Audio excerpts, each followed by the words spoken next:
24 जनवरी 1978 निरंतर सेवाधारी। आज बाप दादा हर एक बच्चे के मस्तक बीच चमकता हुआ सितारा कहो या हीरा कहो, देखते हुए हर्षित हो रहे हैं। हर एक की चमक न्यारी और प्यारी थी। इन चमकते हुए सितारों से हर आत्मा की तकदीर की लकीरें स्पष्ट दिखाई देती हैं। बाप दादा को नाज है, कैसे कैसे बिछुड़े हुए बच्चे अपना भाग्य बनाने के लिए कितना गुप्त और प्रत्यक्ष पुरुषार्थ कर रहे हैं। बच्चों का नशा और तीव्र पुरुषार्थ देख बाप भी बच्चों पर बलिहार जाते हैं, अर्थात बच्चों के गले का हार बन जाते हैं।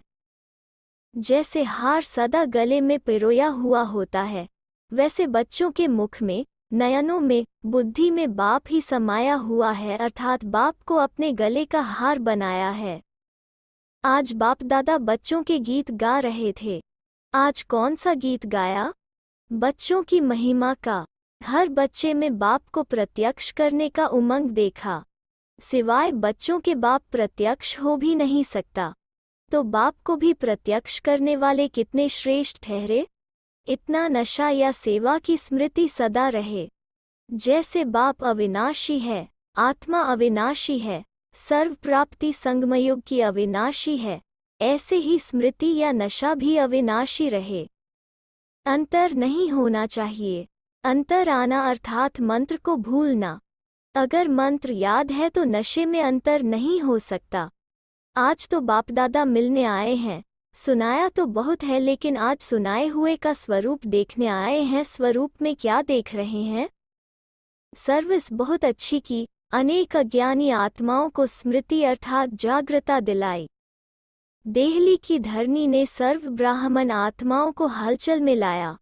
अभी क्वेश्चन उठा है कि यह कौन है और यह कर्तव्य क्या है। जैसे सोए हुए मनुष्य को जगाया जाता है, आंख खोलते थोड़ा सा नींद का नशा होने कारण क्वेश्चन करता है, कौन है, क्या है। ऐसे देहली निवासी अज्ञानी आत्माओं को भी क्वेश्चन जरूर उठा है कि यह क्या है, कौन है। सुनने और देखने में अंतर अनुभव किया। इतने सब ब्राह्मणों को देख यह जरूर अनुभव करते हैं कि कमाल है। साधारण कन्याओं, माताओं ने गुप्त में ही इतनी सेना तैयार कर ली है। ऐसा कब सोचा नहीं था, समझा नहीं था। सबकी दिव्य सूरतों ने बाप दादा की मूर्त को कर्तव्य द्वारा लोगों के सामने प्रत्यक्ष जरूर किया है। अभी सिर्फ हलचल मचाई है। जैसे धरनी में पहले हल चलाते हैं न, और हल चलाते हुए बीज डाला जाता है, ऐसे अपने भविष्य राजधानी में या अपनी आदि धरनी में हलचल रूपी हल चला। कोई ताकत है, कोई शक्ति है, साधारण शक्तियां नहीं हैं। हलचल के साथ यह बीज डाला है। सम्मुख न देखते हुए भी चारों ओर यह धूम मचाई है कि यह कौन है और क्या है। गवर्नमेंट के कानों तक यह आवाज पहुंची है। अभी इस बीज को वाणी द्वारा और याद की शक्ति द्वारा फलीभूत करना है। लेकिन अब तक जो किया वो बहुत अच्छा किया। बाप दादा विदेश से आए हुए बच्चों को या भारत से आए हुए बच्चों, जिन्होंने भी सेवा में अंगुली दी अर्थात अपने राज्य का फाउंडेशन डाला, उन्हें देख हर्षित होते हैं। यह कॉन्फ्रेंस ब्राह्मणों की अपनी अपनी राजधानी के अधिकारी बनने का फाउंडेशन स्टोन सेरेमनी थी।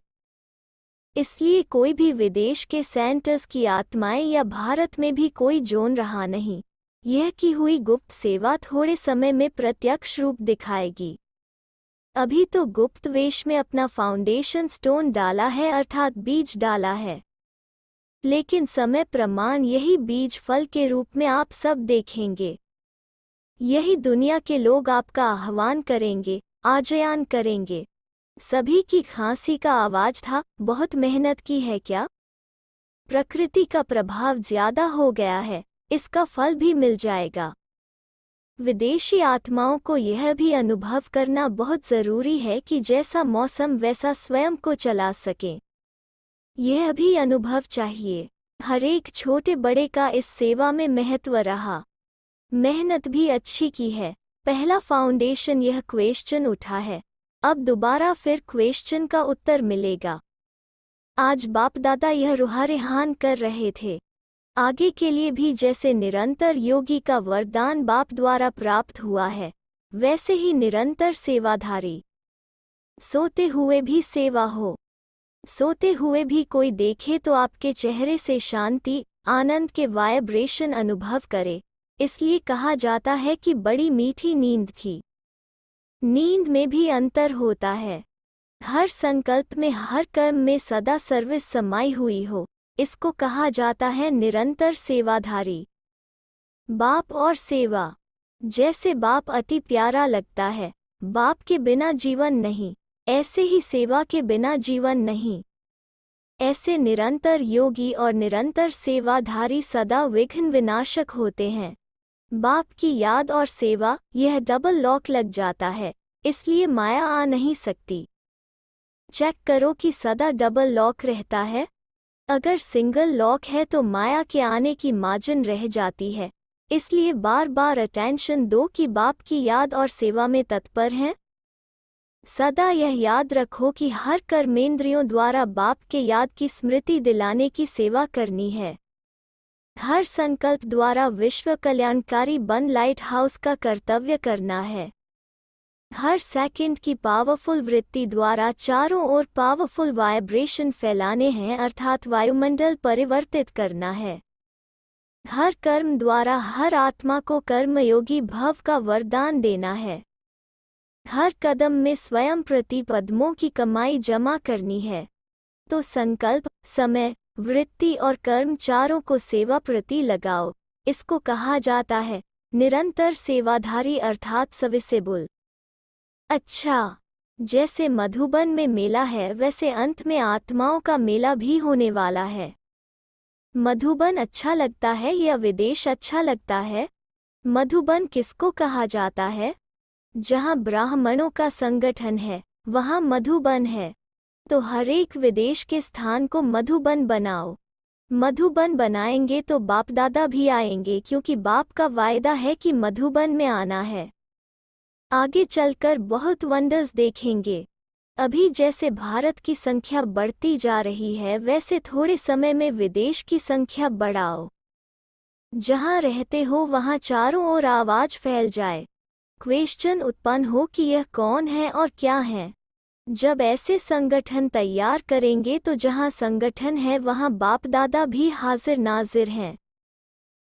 वहाँ खुशी होती या यहाँ आने में खुशी होती? कितना भी कहो फिर भी बड़ा बड़ा है, छोटा छोटा है, क्योंकि डायरेक्ट साकार तन की जन्मभूमि और कर्मभूमि, चरित्र भूमि का विशेष महत्व तो है ही। तब तो भक्ति में भी कुछ नहीं होते हुए स्थान के महत्व है। मूर्ति पुरानी होगी और घर में बहुत अच्छी सुंदर मूर्ति होगी, भक्ति फिर भी स्थान का महत्व देते हैं। तो स्थान का महत्व है, लेकिन अपनी फुलवाड़ी को बढ़ाओ। मधुबन जैसा नक्शा बनाओ। जब मिनी मधुबन भी होगा तो सभी को आकर्षण होगी देखने की। अच्छा, बाप दादा वर्तमान सेवा का थैंक्स देते हैं और भविष्य सेवा के लिए फिर स्मृति दिलाते हैं। बाप दादा को बच्चों से ज्यादा स्नेह कहो या शुभ ममता कहो। माँ की बच्चों में ममता होती है ना, तड़पते नहीं हैं लेकिन समा जाते हैं।